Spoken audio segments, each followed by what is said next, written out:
China is guilty of the same policies applied in Europe, the same in North America, the same everywhere else in fact. They cover up the holes which appear and hope nobody notices. When it comes to light, they try to make it seem lighter than it truly is. Nothing to see here, folks. Everything is just fine. You came here for the truth, so let me unveil that for you. Let's talk about China today. You've heard of the Federal Reserve's Beige Book. Well, today we'll talk briefly about the China Beige Book. If you don't see this being covered at the Money GPS, you need to look into it regularly. I have covered it here before, but make sure you keep an eye on this. Recent economic data offer a warning for 2018 now that Chinese leaders are less motivated to prop up the growth in the wake of their Congress in October. Incentives to ensure the economy was growing smartly do not apply as next year wears on. Fourth quarter results already show some signs of transition to slower growth. That's according to a private survey by CBB International, collects anecdotal accounts similar to those in the Federal Reserve's Beige Book. So what are we talking about here? Are we talking about a crash tomorrow? Is this a collapse in China? Is this a complete slowdown, complete halt, everything turns off, the lights go off, and nobody's home? No, of course not. That's not what I'm saying. Even though there's probably 3 comments below this video suggesting that I said that. What I'm talking about here is simply a slowdown. We have to admit that. I'll get more into that in a moment. The most recent sampling of 3,300 Chinese businesses showed hiring stopped accelerating, manufacturing orders stopped accelerating, inventory accumulation is too fast for comfort, sales price inflation is weaker than in the second quarter, and wage gains have stopped accelerating. All of this, put it all together, piece it together, put a nice little bow on top, and what do you have? You have a slowdown in China. Now some would say, hey, it's still growing. So what you're saying isn't true. Well, let me tell you this.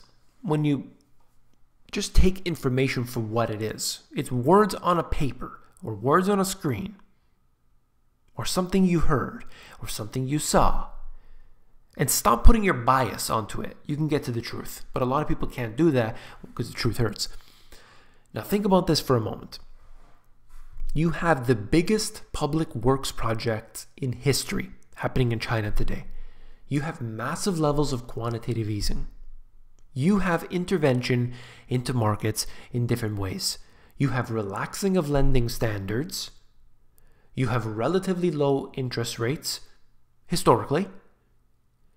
And you have basically all of these practices that, for example, reserve requirements being very, very low, all in relation to that particular country's history, taking place today, and yet still they can't get the growth that they want. And they'll say, that's okay, we're okay with that, we're okay with this level of growth, we want that right now. That's not the case. They want the maximum level of growth at all times. They're willing to take inflation. You've seen central banks out there. Look at Europe. We will take as much inflation as we get, please. Please bring the inflation in. Do what you got to do. But ultimately, what's happening right now is a struggle to maintain a balance in between their growth and the destruction of the currency. So they can get that false growth that we're being told, and they can do so simply by more intervention, printing money and whatever. That's a temporary solution, but of course they know, all central banks know this, that it devalues the currency. And so they balance it. They do just a little bit. Let's see how our partners around the world are doing it. Okay, we'll do a little bit more. Okay, let's wait a little bit, and then we do a little bit more. And this is what happens. There are several levels to this. This is the central bank level, which is sort of outside of the government. Then you have the government levels. You have the banking system. Each level is engaging in stimulus at one point or another. They're doing their own methods of stimulus, lending practices, QE, whatever it might be. And you need to take it head on. The best way to do it. I'm the type of person that's the taking off a band-aid, I just rip it off and I just take it how it is. It's gonna hurt, I know it, but let's just get it over with quick. Let's do it. Let's just get it over with. Brace yourselves, brace for impact, and just get it over with. Sure, it'll be a year, 2 years of pain, but why not just take the pain now and then we can be off on massive growth after? If you've been preparing for this, you've been saving up your money, maybe you have a particular asset and you're overweight in a particular asset class, and all of a sudden real estate comes down. Let's say you had too much gold or silver at this time, you're waiting, and then real estate crashes by 50%. Maybe that's your time. Wouldn't that be great? Then you could diversify your holdings. So something like this isn't a bad thing. People might get hurt by it. I understand that that's not very good because they've been putting a lot of money. They have a lot of leverage being used into two particular assets, whether it's real estate or they're buying a lot of stocks on margin, which I definitely don't agree with. And so they do this and they continue to do this, and it's a big problem for people. But that has to happen once in a while. We need an economic detox. That doesn't ever occur unless the central banks want it to occur. Well, that happens every so often, but it's hard to predict because of all the intervention, because of all the quantitative easing. China audit finds provinces fake data and borrowed illegally. This has been going on now for quite some time. I've covered it here on the channel before. If you want to see more videos about this, if they don't come up in the suggestion box, what you can do is type in China fraud, the money GPS, and you will get my other videos. Fiscal revenues inflated, building sales faked to boost income. So you're seeing numbers and they're telling us everything is just fine, everything is going great, there's growth here, buildings are being sold, the economy is doing well, and this is the truth.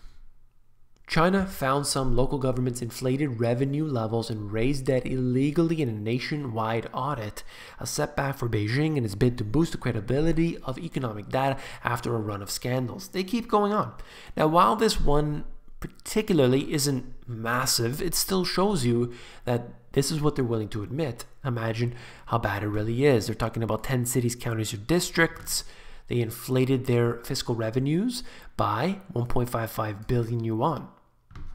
That's not a big number by standards when you compare it to, let's say, the US, but it shows something. And you look at this particular instance here, 1.24 billion yuan. Officials faked the ownership transfer of local government buildings to boost income. All right? That's the way they do it. They figure out ways. How are we going to make things look better? They sit down at a table, they get the approvals, they get the sign-offs, and they do it. And then when it comes down to it, they say, hey, wait a minute. All right, who's responsible for this? We fire a few people, and then they claim that everything is just blown over, it's all good. Well, it doesn't really work like that. Now, I just want to touch on a couple points here. The findings are a blow to China's bid to rein in data fraud, which has been widespread in some of the poorer provinces where officials were incentivized to inflate the numbers as a way of advancing their careers. Guess what? This happens in Europe. Guess what? It happens everywhere, all around the world. And we're just being told that it's in these small little provinces of China and it's not to worry, don't have any fear about this, and so on. Let me tell you something. This is widespread. This is pervasive no matter where you turn. Look at the way they calculate GDP in Europe. If that's not a fraud, I don't know what is. That's all for this video. I'll keep it short. If you found this video informative, please give me a thumbs up. When you give me a thumbs up, it helps to support this channel. It pushes these videos higher up in the YouTube search rankings, and I really do appreciate it very much. I want to extend all my appreciation to everyone who supports this channel in one way or another, whether it's just giving me a thumbs up and subscribing to the channel, or whether it's through donations of any kind. Thank you all to my Patreon subscribers. So generous of you. Thank you all. I want to thank those who have donated to me through PayPal, who donate to me through cryptocurrencies, who donate to me through any means. Thank you very much. Now, if you found the video informative, I know you'll find my books, The Money GPS, and my newer release, Global Economic Collapse, even more informative. You can flip through the books. Links are in the description below. Take care.